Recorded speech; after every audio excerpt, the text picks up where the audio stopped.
크게 휘둘러서 돌아가야 하는 독일군의 주 진격로. 그 다음 진격로는 어떻게 지금 진격이 됩니까? 좀 순조롭게 되고 있어요. 네. 이제 1군 같은 경우는 브레셀에 거의 무혈 입성을 하게 됩니다.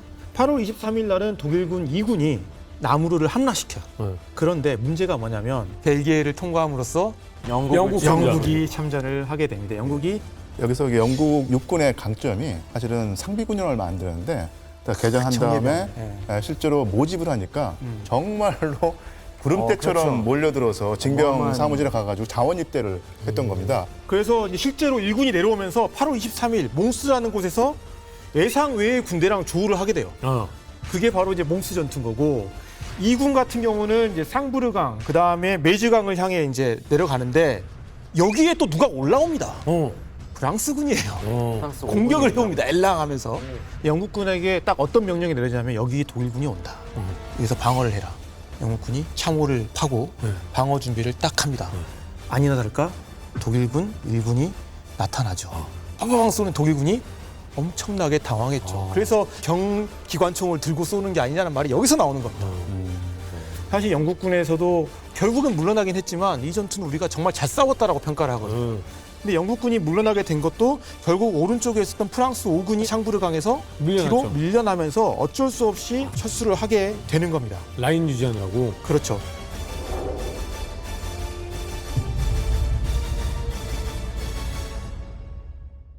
그리고 이제 이 시기에 프랑스군은 여전히 17계획을 계속 하고 있었습니다. 특히 로렌 지역에서요. 8월 20일 날은 자르부르크랑 이제 모랑주에서 전투가 일어났었는데 엘랑에 충만했던 이제 프랑스군의 공격 실패로 돌아갑니다. 사실 이제 여기서 나타난 게 뭐냐면 엘랑만 가지고는 상대의 그 포병과 기관총의 방어를 뚫을 수가 없었다. 없구나. 엄청난 손실을 입고 국경지대 요새로 밀려났어요. 겨우겨우 낭시강, 모젤강 사이의 방어선을 지켜냅니다. 또 이제 아르덴 지역이 있잖아요. 여기서도 프랑스 3군과 4군이 드디어 나섭니다. 8월 21일과 22일 엄청난 공격을 해요. 근데 안 뚫립니다. 결국 타격을 입고 격퇴됩니다. 독일군은 계속 또 공격했죠. 근데 또 프랑스군에게 뭘 못 날려요? 결정타를 날리지 못한 상황이에요. 그래서 어떻게 보면 이 지역 전선이 완전히 이 시기에 좋게 말하면 안정화됩니다. 고착된. 근데 이게 너무나 큰 변수를 가져와요. 17계획이 진짜 안 되는구나. 이걸 누가 느끼는 거예요? 조프르가 느낍니다. 조프르가 정말 현명한 지휘관이라는 게 실패를 인정할 줄 아는 사람이었어요. 북쪽에서 독일군이 만만치 않게 들어오고 있다. 그리고 원래 우리가 의도했던 로렌에서 이게 안 되고 있다. 독일군이 밀고 들어와 있다. 아, 그러면 17계획은 실패구나. 인정하니까 이제는 뭐가 보이냐면 전반적인 전선의 흐름이 이제 딱 보이기 시작하는 겁니다. 그러면서 이 지역에 있던 병력을 좌익으로 돌릴 수 있게 된 거예요. 이게 어떻게 보면은 조프가 현명한 판단을 했던 거고 또 다르게 말하면 독일군이 여기서 프랑스를 어떻게든 이쪽이 주공인 것처럼 해서 끌어줬어야 되는데 독일군의 마지막 희망이 날아가는 거죠. 이렇게 해줌으로써 조프르가 빨리 그거 실패를 자기가 인정할 수 있게 오히려 독일군이 도와준 셈이 돼버린 거죠. 그럼 예비대를 좌익으로 보낼 수 있는 빌미를 제공해 버렸네. 그렇죠. 근데 빨리 포기했다. 오히려 독일군이 이거 되는 것 같기는 한데 애매하게 지금 미련받는 그런 지금 느낌의 상황입니다. 네. 그럼요. 독일군에게 큰 변수가 하나 등장합니다. 그렇죠. 러시아군입니다. 러시아. 슐리펜계획의 존재 조건은 6주에서 8주였습니다. 그동안은 러시아가 잠잠할 거라고 네. 뭐 별로 힘을 못 쓸 거라고 생각하고 작전 계획을 가동했는데 웬걸 지금 전쟁 시작한 지 한 달도 안 됐는데 독일의 가장 핵심적인 지역 중에 하나인 이 동프로이센 코앞으로 드디어 러시아 스팀롤러가 지걱지걱 들어오기 시작한 겁니다. 여기서 또 동프로이센의 의미를 또 살펴볼 텐데요. 독일군의 장군들이 대부분 다 동프로이센 출신이거든요. 그래서 사실은 독일군 장군들이 서쪽에서 싸우고 있는데 자기네 고향이 지금 뚫리게 생긴 셈이죠. 거기에 오는 충격도 상당히 컸을 거라 생각을 합니다. 예. 그래서 송홀트케가 조치를 내립니다. 우익에서 두 개 군단을 빨리 보내. 동부전선으로. 근데 사실 우익은 뭘 해야 됩니까? 크게 크게 돌아서 핵심이잖아요. 랩툭을 날려줘. 좌익을 빼면 안 돼요? 육군에서 병력 빼면 되잖아요. 되지. 근데 바이에른 군이잖아요. 그 남부 군대는 또 북부 돼지라고 부르는 사람들이 있네요. 이쪽과 싸울 이유가 없죠. 말 안 듣죠. 그러니까 결국에는 우익은 강화하고 좌익은 약화로 가야 되는데 러시아가 참전하면서 반대로 가버립니다. 독일군 우익이 힘이 엄청 빠져요. 왜냐하면 군단을 2개 보냈습니다. 그것뿐만 아니라 아까 벨기 요새 함락도 못 시키고 포위를 해놓은 상태잖아요. 결론적으로 이 시기에 와서 병력이 한 70% 정도까지 줄어들었어요. 많이 줄었네요. 많이 줄었습니다. 그러니까 슐리펜 플랜이라는 것은 휴지 조각이 되지는 않았지만 네. 이 시점에서 이미 너덜너덜해졌다. 누더기가. 어떤 의미에서는 더 큰 문제가 또 생깁니다. 8월이에요. 8월 말 더워 힘들어 질병 굶주림 어우. 피로 일군 병사들 같은 경우는 하루 평균 30km 이상을 행군해야 돼요. 기껏해봤자 말 타고 다니는데 일반 병사들은 다 어떻게 합니까? 걸어야죠. 그냥 여기 보면 구나 다 찢겨가지고 발 만신창이 물집 그냥 막 이만한 거 잡혀 있죠. 어우. 병사들의 피로예요. 그러다 보니까 1군과 2군 특히 심하죠. 공격 기세가 점점 꺾이지. 둔화됩니다. 주공의 전투력이 너무나 약화되는 겁니다. 그래서 8월 말 시점에서 최대한 낙관적으로 양쪽을 한번 비교해 볼게요. 네. 낙관적으로 독일의 입장에서는 너덜너덜해졌지만 계획대로 되지는 않았지만 주공의 우회 기동은 문제없이 되고 있다. 되고 낙관적인 판단입니다. 6, 7군은 반격하고 있다. 그렇죠. 잘하면 양면 공격도 가능하겠다. 양이 포위 가능. 이게 낙관적인 거예요. 네. 프랑스 입장. 비록 우리의 17호 계획은 실패했지만 공세는 실패했지만 알자스 론에서 여전히 우리가 잘 버티고 있다. 버티고 있다. 우리 계획 실패 인정했으니 이제는 독일 주공을 어떻게든 막아내자. 이 상황인 겁니다. 지금. 굉장히 행복 회로를 돌린다면. 네, 맞습니다. 네. 자, 그러면 프랑스하고 영국은 이제 우리는 그러면 뒤로 물러나서 방어라인 구축하자. 네. 이 상황인 거죠. 그렇죠. 자, 그래서 어디로 갑니까? 영국군 같은 경우는 2개 군단이 빠르게 철수를 하려고 해요. 그래서 이제 르카노라는 곳에서 어떻게든 철수를 해야 되는데 영국군의 특히 이제 2군단 입장에서는 철수 명령을 받았지만 내가 독일군하고 너무 붙어 있어요. 네. 그래서 오히려 방어전을 펼칩니다.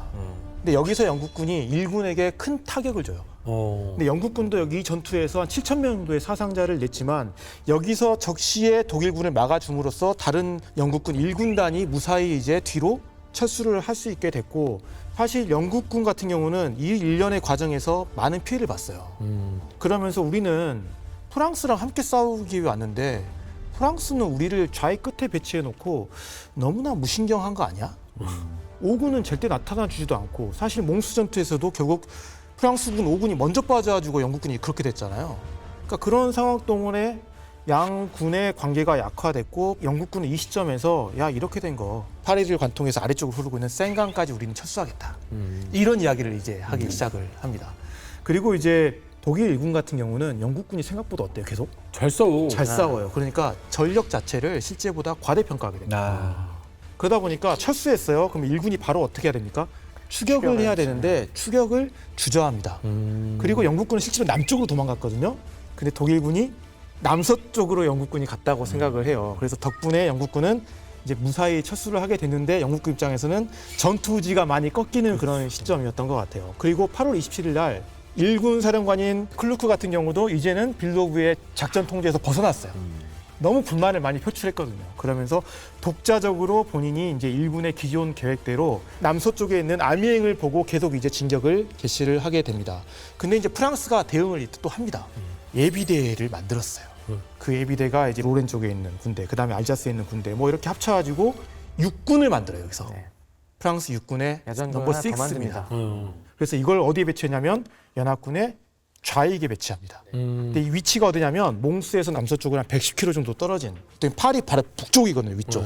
거기에 이제 아미행 근처에 있는 솜 방어선이에요. 그러니까 이 말은 뭐냐면 독일군이 지금 아미행을 보고 가고 있죠. 네.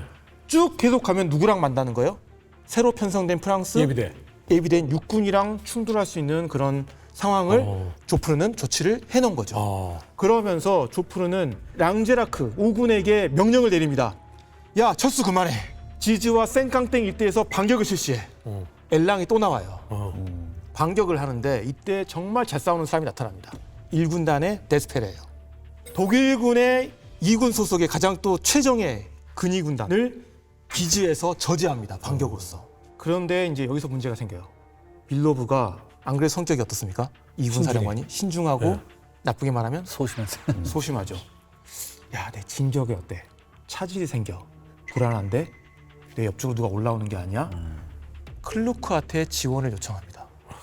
사이가 1군 사령관한테 사이가 안 좋은. 사이가 안 좋은데 근데 클루크는 안 올 것 같잖아요. 네.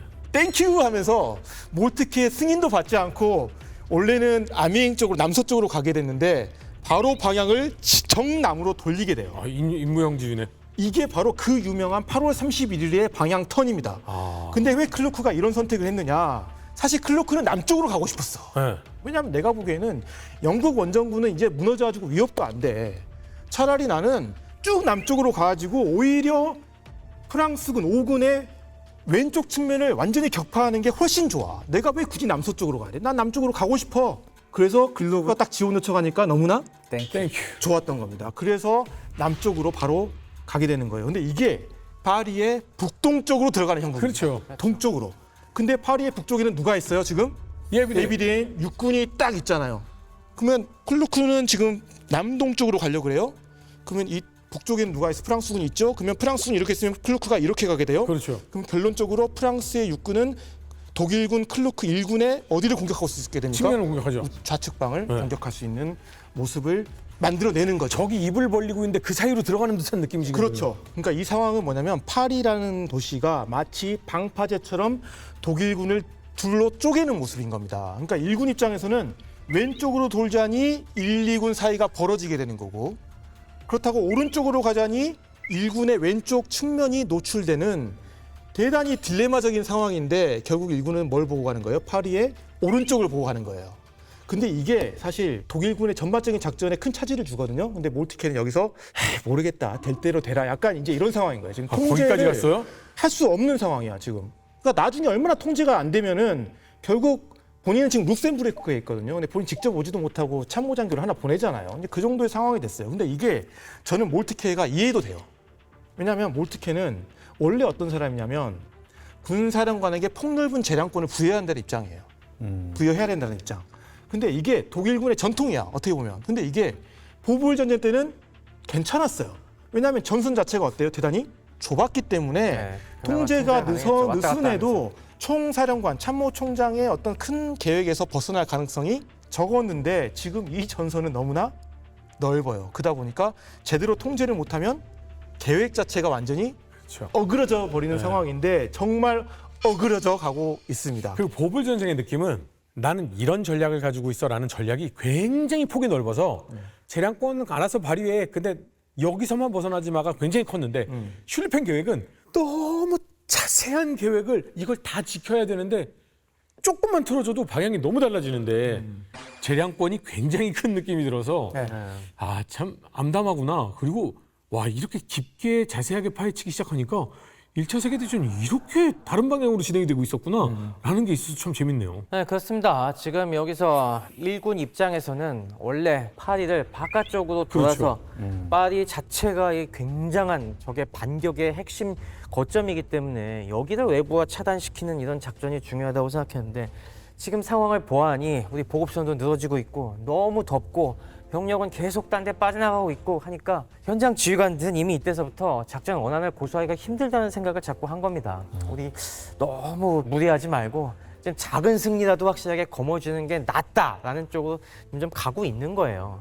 그러다 보니까 원래 크게 돌아야 되는 걸 좀 좁게 돌기 시작을 한 것이고 그러다 보면은 지금 저 지도에서 보다시피 1군과 2군, 3군이 쭉 내려오면 어디 가겠습니까? 파리 동쪽으로 보면 여러 가지 강들이 있죠.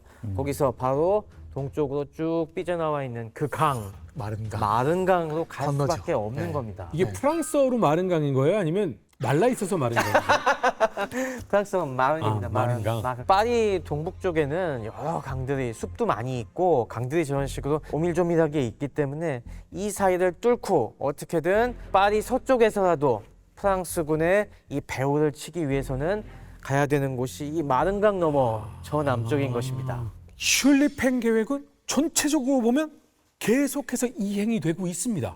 그런데 17호 계획은 다 틀려막았어. 틀어진 것 같습니다. 그런데 점점 미소를 짓는 건 프랑스군 같고요. 점점 눈물이 차오르는 건 독일군 같다라는 생각이 듭니다. 게다가 저 멀리 내 고향에선 여보, 집에 불이 붙었어요. 라는 소식이 들려왔습니다. 과연 이 운명의 전투는 어디로 흘러가게 될까요?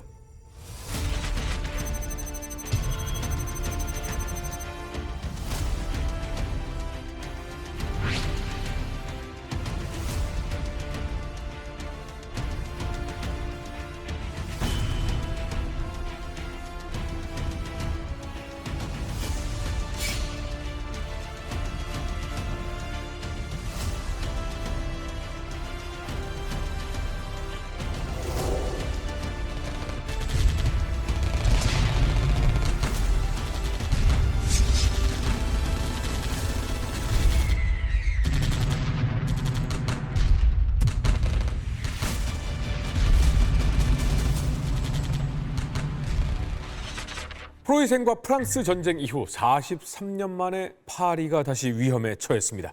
이제 영프연합군 그리고 독일군은 마른간 전투를 앞두고 있는데요. 지형을 알아야 이해가 간다는 거 저희 방송 보신 분들은 다들 알고 계실 겁니다. 지형 하면 또 우리 최 박사님은 네. 지금 일단 저게 제가 갖고 온 지도가 9월 3일자 그 당시 전황도입니다. 프랑스 공간사에서 제가 갖고 온 건데요.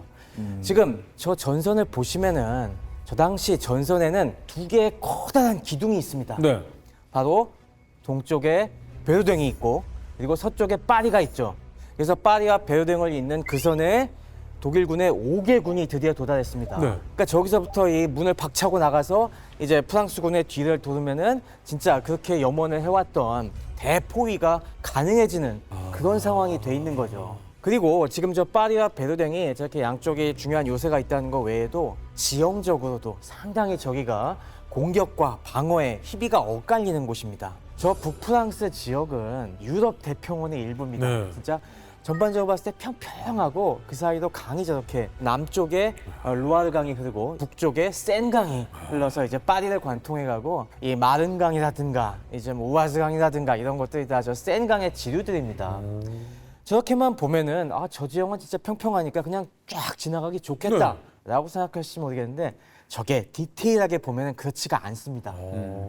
저게 유명한 구조평야라고 하는 지형입니다. 스페인어에서 나온 말인데 꾸에스타라고 하는데요. 여러 이제 오랜 세월 동안 지층이 쌓이잖아요. 네.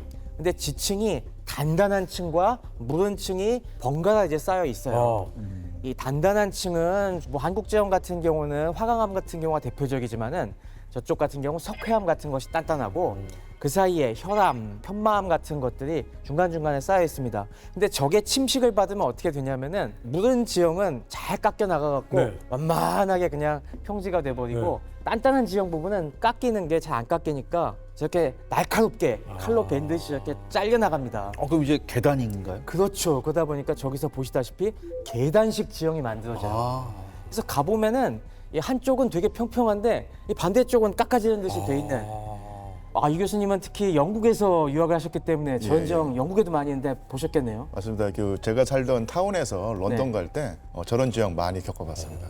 맞습니다. 이게 영국이나 프랑스에서 자주 볼 수 있는 건데 또 기묘하게도 저 방향이 어떻게 되어 있냐면은 파리 쪽에서 나가는 쪽이 완만하고 독일 쪽 방면이 가파르게 깎여 있는 이런 형태로 많이 발달되어 있습니다. 그러면 올라오는 지금 가파른 쪽으로 올라와야 되니까 방어하는 쪽이 너무 좋네요. 그렇죠. 그러니까 프랑스 입장에선 저게 천연의 방벽같이 작용하는 거죠. 독일군 입장에서 가다가 절벽에 막히고 넘어서 또 가려면 가다가 또 그러니까. 막히고 이렇게. 그렇죠. 또 하나 중요한 것이 저 사이사이에 흐르는 수많은 강들. 강들입니다. 세느강의 수많은 지류들과 저 쿠에스타 지형을 잘 번갈아서 이용을 하면은 방어하는 않네요. 프랑스 입장에서는 진짜 천연의 요새가 되는 겁니다. 쿠에스타. 그러다 보니까 프랑스 입장에서는 특히나 저 파리 베르댕을 잇는 선이 여기가 뚫리면 안 돼요. 마른 강은 무조건 사수해야 되는 거예요. 그나마 좀 유리한 지형에서 우리가 절대 뚫리지 말아야 된다. 아니면 혹은 이걸 뚫어야만 한다라고 하는 두 거대 세력의 지금 전쟁이 바로 코앞에 있습니다. 자, 그런데 파리가 방파제처럼 독일군을 이렇게 갈라놓는다고는 하지만 독일군도 만만치 않게 지금 거대 집단들이 지금 이 관문을 향해서 뚫고 내려오고 있지 않습니까? 프랑스군은 대비가 지금 완벽하게 돼 있는 상황입니까? 그러니까 프랑스 총사령관이었던 조프르가 17계획을 이제 안 된다 이거는. 네. 그래서 그 실패를 인정함으로써 어떻게 보면 그 전에 또 공세였잖아요. 근데 이제는 방어를 하겠다라는 걸로 이제 태세를 전환했던 거고. 저는 이게 되게 의미 있다라고 보는 게 인정을 했다라는 게 의미 있다라고 생각합니다.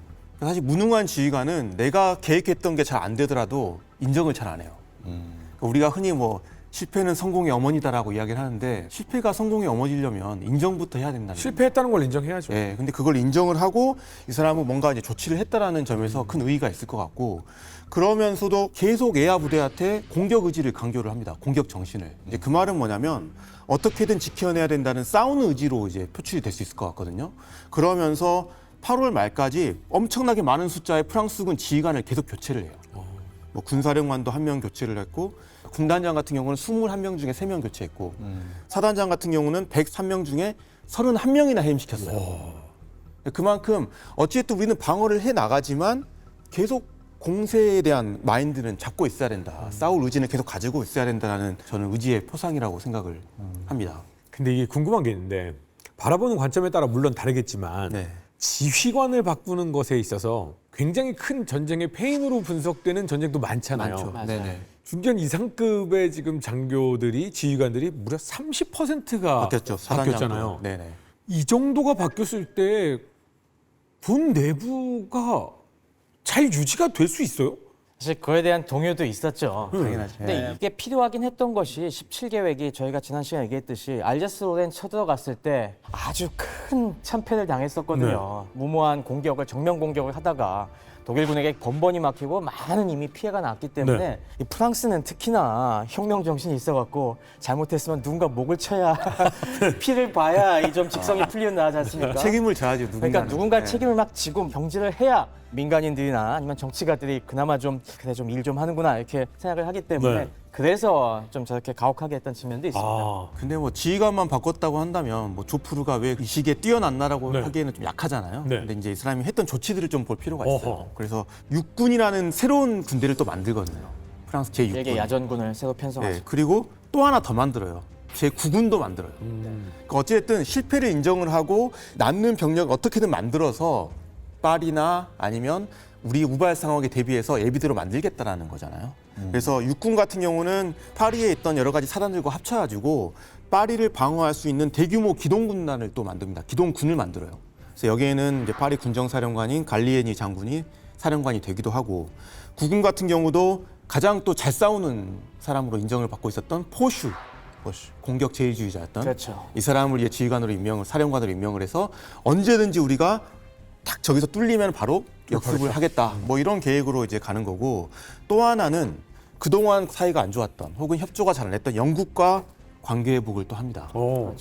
그러니까 영국 같은 경우는 지난번에 우리가 몽스 전투에서만 보더라도 잘 싸우다가 프랑스군이 말도 없이 퇴각하는 바람에 어쩔 수 없이 퇴각하는 그런 아픔도 있었잖아요. 네. 그 뒤에도 프랑스군과 협조가 잘 안 돼서 나는 진짜 프랑스군과 잘 못 싸우겠어. 난 저 밑에 생강 이남까지 갈 거야. 이런 생각을 가지고 있었거든요. 근데 이 시기에 프랑스군이 어떻게든 영국 전쟁 장관 키치너가 중재를 하긴 했지만 영국과 사이를 회복해서 영국군이 이제 생강 이남으로 가는 대신에 여기서 프랑스군과 함께 전선을 만들어서 싸우겠다. 이렇게 또 협조가 됩니다. 그러니까 나름의 조치를 다 한 거예요. 그러니까 결론적으로 이야기하자면 조프르는 그 처음에 공격이라는 그 열정에서 이제는 냉정을 되찾았죠. 그러면서 17계획을 취소하고 상황의 반전을 위해서 역습 기회를 계속 노리고 있는 상황이다라고 좀 보면 될 것 같습니다. 단어 맞추기 뭐 이렇게 하면 영푸 그러면 사람들이 전쟁 이러시 동맹 이렇게 잘 안 하잖아요. 네네.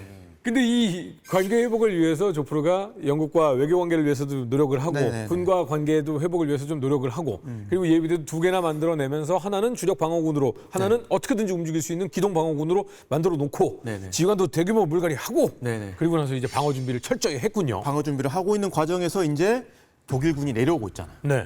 이제 클로크의 일군이 마른강을 도하를 합니다. 그러니까 지금 저 당시 마른강을 건너야 되냐 말아야 되냐 갖고 독일군 내부에서 상당히 견해차가 있었습니다. 일단 몰트케는 지금 이 상황이 굉장히 불안했어요. 몰트케는 이제 사령부에서 이 정보부들이 막 여러 가지 정보를 수집했는데 프랑스의 후방에서 많은 병력들이 지금 파리 쪽으로 계속 이동하고 있다는 첩보가 들어오고 있었어요. 그러다 보니까 지금 파리 쪽이 뭔가 병력이 강화되고 있다. 그럼 파리 쪽에서 우익 일군을 향해서 공격을 할 수순인 것 같은데? 라는 생각도 들고 그리고 영국에도 당연히 첩자들이 있을 거 아닙니까? 영국에 있는 첩자들이 지금 영국 원정군이 굉장히 빠른 속도로 프랑스로 이동해가고 있다. 그러다 보니까 영국이 가려면 어디로 가겠냐. 결국에 그것도 독일군의 우익, 일군 쪽으로 공격하지 않겠냐라고 하면서 클로크의 일군에게 너무 앞서가지 마라라는 지시를 내립니다. 관문을 뚫는 거는 2군이 뚫고 나갈 수 있게 보조를 잘 해라라고 했는데 클로크가 여기서 평정심을 잃은 겁니다. 클로크는 내가 여기서 지금 내 앞에 있던 영국군이 쫙 밀려나고 있는데 지금 승기를 잡은 것 같아. 여기서 이때 과감하게 그냥 쭉 밀고 들어가면은 이 프랑스군, 영국군이 완전히 무너질 것 같은 낌새가 자꾸 드는 거예요. 양단할 수 있다고 생각했군요. 네. 그러다 보니까 이 몰트케 주의 신호를 갖다가 무시하고 임무영지위로 밀고 내려간 임무영지위 거죠. 독일군의 특징이잖아요. 딱 그 시점에서 이제 프랑스군은 드디어 일반 명령 6호가 발령이 됩니다. 이게 조프르가 발령한 거예요. 전 프랑스군은 이제 퇴각을 멈추고 전면 반격을 해라. 드디어 연합군의 반격이 시작되는 거죠. 그러면서 프랑스의 육군이 그 아까 독일 일군의 우측방, 즉 서쪽으로 공격을 합니다. 그러니까 이렇게 올라가니까 사실 어떤 의도로 가겠습니까? 서쪽으로 돌아가지고 일군의 퇴로를 차단하겠다. 차단하고 보급로를 차단하려고 가려고 할 거예요. 그러니까 클루크도 어때요? 조바심이 나죠. 조바심이 나죠. 사실 여기에 1군단, 한 개 군단이 방어를 하고 있었지만 한 개 군단으로는 육군을 다 막기는 힘들어요. 야전군 자체를. 그래도 이제 클루크가 뛰어난 장군인 게 육군이 반격을 해오니까 바로 또 이제 기동을 마른강을 넘어서 이제 기동을 해서 딱 틀어가지고 프랑스 육군 쪽으로 딱 돌립니다. 육군의 반격을 맞받아칩니다. 그러니까 육군 입장에서도 이렇게 기동을 빨리 하면서 대처를 할 줄 몰랐거든요. 그러네요. 바로 그게 그러면서 중요한 거예요. 뜨끔하면서 어떻게든 이제 파리에서 택시까지 동원을 하면서 병력들을 계속 보내서 독일의 일군과 싸우려고 했던 거죠. 근데 이때 프랑스의 육군만 반격한 게 아니라 프랑스의 5군도 함께 반격을 하거든요. 그렇죠. 그리고 프랑스의 9군도 반격을 해요. 근데 이 5군과 9군 같은 경우는 누굴 공격했냐면 빌로우의 2군을 이군 공격합니다. 쪽을.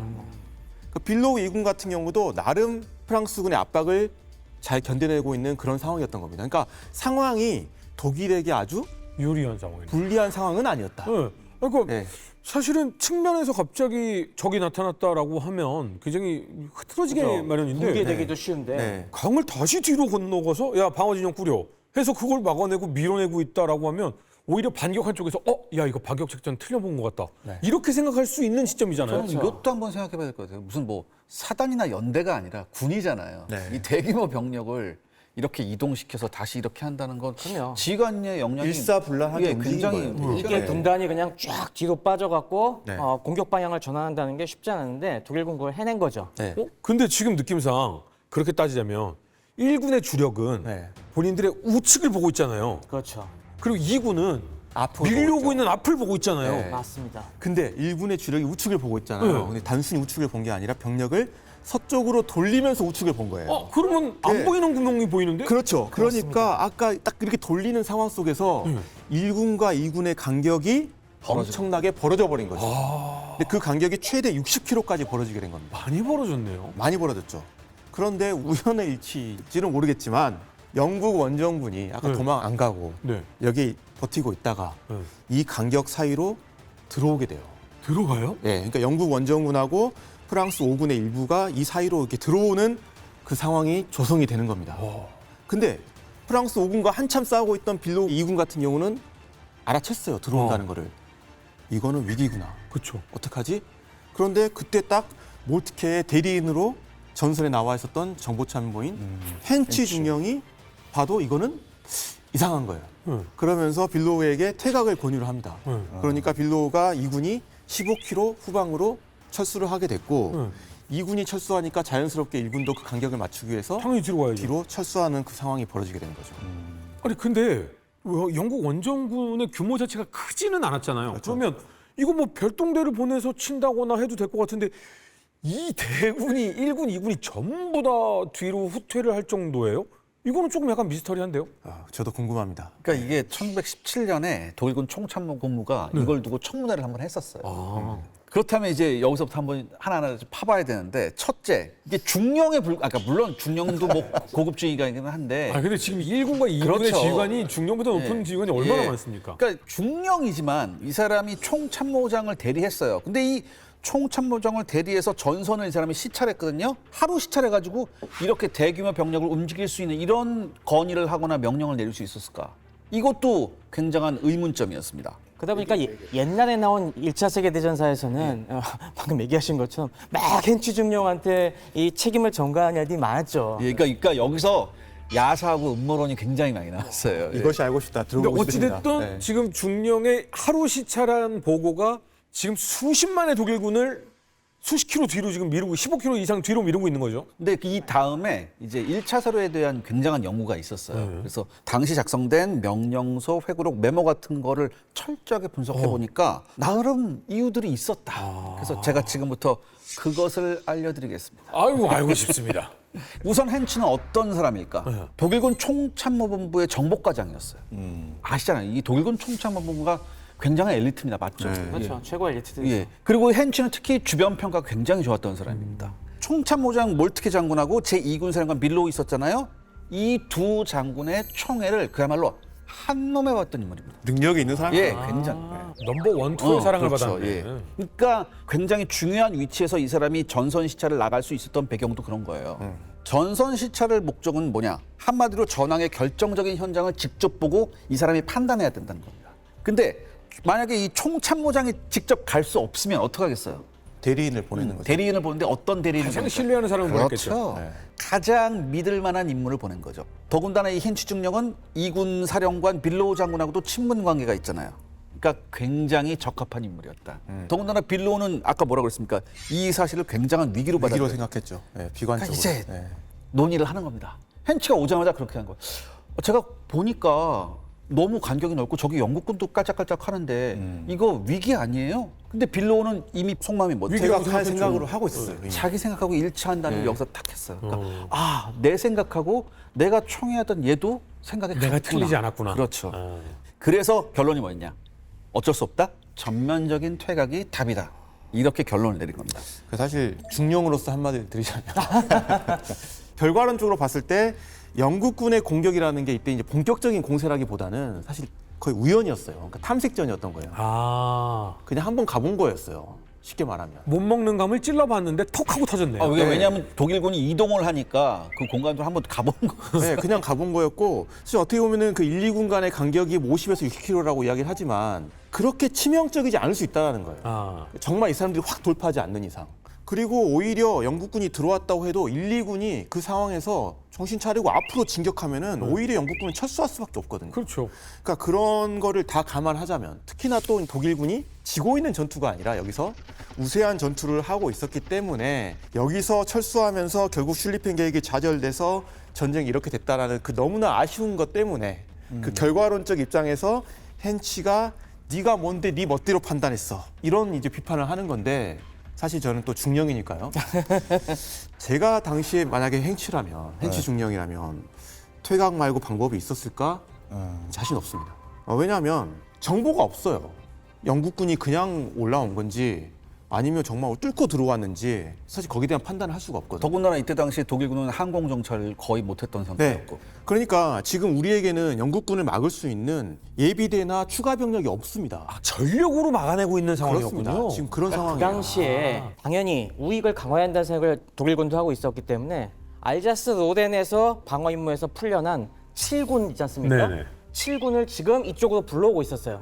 계속 기차 타고 오고 있었는데 아직 좀 시간이 걸립니다. 이동하는데. 그래서 답이 없는 상황이에요. 근데 게다가 이게 우리가 전면 후퇴 이게 아니라 임시적 후퇴입니다. 작전상 후퇴. 네. 병력도 들어오고 하니까 네네. 잠깐 뒤로 물러났다가 현재 위험한 상태만 우리가 회피하고 나서 다시 반격하면 되지 않느냐 이런 생각이었던 겁니다. 결국엔 2군이 잠깐 뒤로 가니까 1군도 이제는 완전히 뒤로 가게 됩니다. 맞춰줘야죠. 네, 결국 이렇게 되다 보니까 연합군 입장에서는 이른바 웬 떡이냐? 이거를 떡이 아니라 기적으로 표현했죠. 기적으로. 그래서 마른강의 기적이란 말이 네, 나와요. 그래서 우리는 이렇게 의도치 않았는데 상대가 우리에게 기적을 만들어줬구나. 근데 이걸 진짜 뒤에서 다시 한번 모든 이 입장에서 내려다보면 야 육군 돌려서 우리가 이것만 성공할 수 있어라고 돌아 들어갔더니 탁 돌아서 막아버리고 야 우리가 전력으로 밀어붙여보자 하고서 밀어붙였더니 이군이 팍 막아버리고 끝났다. 야 이거 입구 내줘야 되나? 절망적인 상황이었는데 영국군이 야 이거 뭐 없나? 야 쟤네 왜 뒤로 간다니? 기적이다. 이렇게 된 거잖아요. 맞습니다. 이게 다가 아닙니다. 사실 이렇게 된 이유가 근본적인 원인은 헨치 중령이 나중에 자기 변호를 충분히 못하고 전쟁 중에 사망을 해버려요. 그러다 보니까 나중에 전후에 회고록 써서 내 의도는 그게 아니었고 사실 이거였어 막 이렇게 변호를 할 수가 있어야 되는데 항상 역사는 죽은 자에게 가혹하죠. 그렇죠. 작전이었어. 죽은 자는 말이 없어요. 네, 그러다 보니까 이게 말이 점점점 많죠. 커진 이유가 있는데 1차 세계대전 100주년 즈음에서 더 많은 사료들이 발굴되고 하면서 많은 부분 더 밝혀진 것들이 있습니다. 일단 우리가 헨치 중령이 저런 식으로 야전군 사령부에 나가는 게 결코 예외적인 상황이 아니에요. 그럼요. 저 당시 아까 1군이 프랑스 육군 방향으로 턴을 할 때도 그때도 사실 헨치가 나갔습니다. 그 당시에도 독일군이 가장 큰 문제가 뭐였냐면은 전선이 빠르게 움직이고 있다 보니까 그 당시엔 전화선을 빨리 못 갈았어요. 그게 좀 통신 기술이 안 좋아갖고 그러다 보니까 원래는 전화통 붙잡고 야 이렇게 가지 저렇게 가지 상황이 어떻게 된 거야 막 이렇게 해야 정상인데 전화선이 빨리 가서야 안 되니까 상황 파악이 제대로 안 됐습니다. 그렇죠. 특히 1군 같은 경우는 그 당시에 어떤 문제가 있었냐면은 일일 상황 보고가 최고사령부까지 가는데 30시간씩 걸렸어요. 그러다 보니까.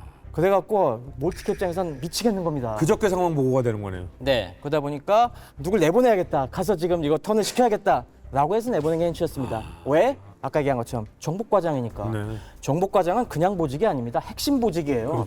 항상 이 최고사령부 작전회의할 때 정복과장은 항상 배석합니다. 당연히 총참모장의 의도를 갖다가 가장 잘 파악하고 그렇지. 정보에도 빠삭한 사람이 바로 정복과장인 거예요. 그러니까 네가 내 뜻을 정확히 알겠다. 그러니까 네가 가서 상의하고 이렇게 돌리라고 해. 그래서 돌린 것도 사실 hench예요. 어떻게 보면 그냥 판단을 하는 똑똑한 젊은이가 아니라 몰트케가 분신술 하고서는 자기를 보낸 느낌인 거네요. 맞습니다. 그러니까 여기서 더 얘기해야 될 게 뭐냐면 그러니까 왜 그렇다면 여기서 야사가 나오고 네. 음모론이 나왔을까? 가장 커다란 이유 중에 하나가 이 두 빌로우하고 몰트케에 대한 사람들의 반감이에요.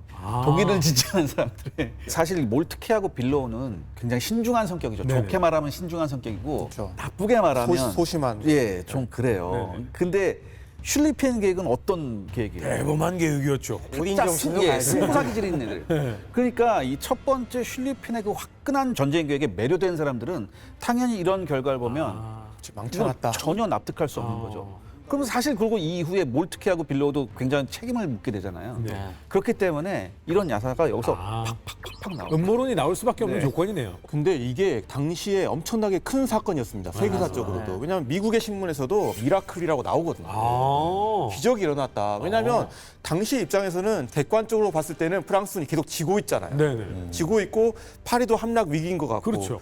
그럼 멸망할 것 같은데 네. 여기서 뭔가 반전됐네, 기적이네. 이게 일반적인 시선이었다는 그러니까 거예요. 누가 봐도 독일군이 물러가면 연합군 입장에서는 네. 쟤네가 왜 갈까라고 생각할 거 아니에요. 네. 그런데 저희가 전쟁사와 역사 뭐 좋아하시는 분들은 아시겠지만요.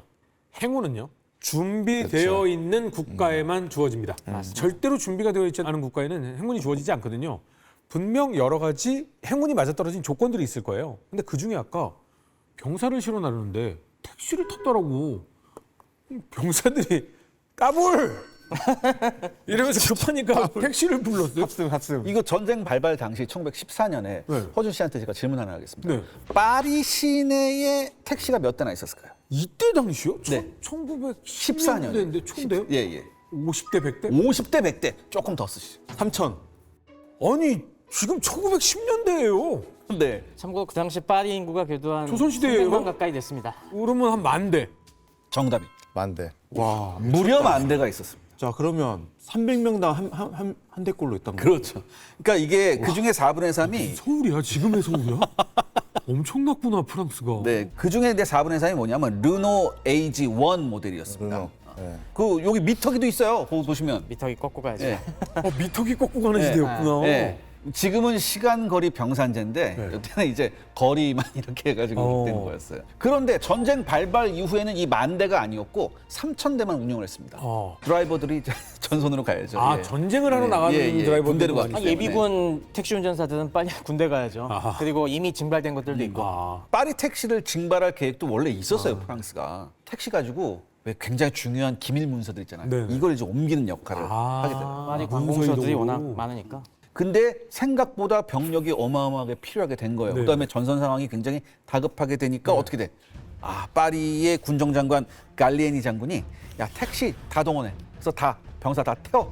그래서 파리 중심가에 위치한 이제 앵발리드 당시에는 이제 군 병원으로 사용됐었는데 요 앞에 택시들이 3, 4, 5여 모여들기 시작합니다. 그래서 순식간에 수백 대가 되세요. 근데 이게 우리가 착각하면 안 됩니다. 보통 우리가 이렇게 하면 국가를 위해서 당연히 나서야지 이렇게 하는데 사실 실비는 지급이 돼요. 아 콜택시 부른 거예요? 아 이게 징발이 아니라 콜택시 부른 거예요? 네.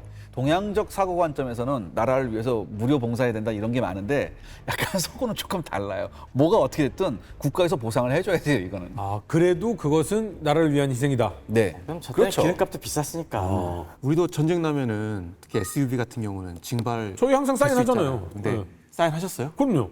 아, 훌륭하신 분입니다. 저는 무조건입니다. 네. 나라를 위해서 당연히 내 차 할 수 있어야죠. 그러니까 택시 한 대당 운전수 옆에 한 명, 그다음에 뒷좌석에 넓지도 않아요. 네. 2명 타면 사실 원래는 2명 타는 거예요. 거기다 이제 4명을 쑤셔 넣자. 네, 진짜요. 예. 그러니까 총 5명을 태워서 이제 옮기는 거예요. 그래서 62사단에 2개 연대가 모여있던 집결지에 도착한 택시들이 총 5개 대대 병력이었습니다. 약 4천 명을 태우고 다음날 아침 일찍 전선으로 수송을 했어요. 그러니까 이게 갈 때 근데 이거 있었어요. 이게 혹시나 이게 이동하는 게 적 스파이들도 볼 수 있을 거 아니에요. 맨 앞에 있는 차량만 라이트 켜고 나머지 다 라이트 꺼라. 이렇게 했어. 그래서 평균 시속이 한 30에서 40km 왔다 갔다 할 정도로 이렇게 갔어요. 그래도 꽤 빨랐네. 네. 근데 이게 선전하기는 굉장히 좋잖아요. 선전하기는 굉장히 좋은데 사실 그렇게 효과가 있었나요? 아무래도 핵심적인 교통수단은 철도였어요. 그렇죠. 프랑스가 뭐 동원 체계를 엄청나게 발전시켜 놨기 때문에 대부분 철도였고, 저 62사단 같은 경우도 1개 사단이 보병대대가 12개 대대인데 그중에 7개 대대는 기차로 갔어요. 근데 그중에 기차 다 못 태운 5개 대대, 그래도 사단이 따로 떨어져서 가면은 전투력 발휘하는데 지장이 크잖아요. 그러니까 보조를 맞춰야 되니까 야 급하니까 콜택시 불려갖고 쫙 간 거죠. 5개 대대가 큰 결정적인 역할을 했다고 보긴 그렇지만은 그래도 그만큼 프랑스군이 파리 방어에 우리가 전 시민이 한 마음 한 뜻이 돼서 저 게르만스키들을 밀어냈다라는 이 상징으로선 정말 끝내주는 거였죠. 이때가 그냥 프랑스 제3공화국이지 않습니까? 근데 우리는 사실은 이게 국가가 있으면 그 국가를 구성하고 있는 국민들이 다 기본적으로 뭐 어떤 패시브로 그 애국심을 장착하고 있을 것 같은데 전혀 그렇지 않거든요. 예, 프랑스가 사실은 1789년 프랑스 대혁명으로 성립한 나라고 그때서야 이제 비로소 근대 국가가 형성됐다고 하는데 그로부터 사실은 프랑스의 학교에서 예, 학생들을 상대로 엄청난 애국심을 주입하는 교육을 하게 되거든요.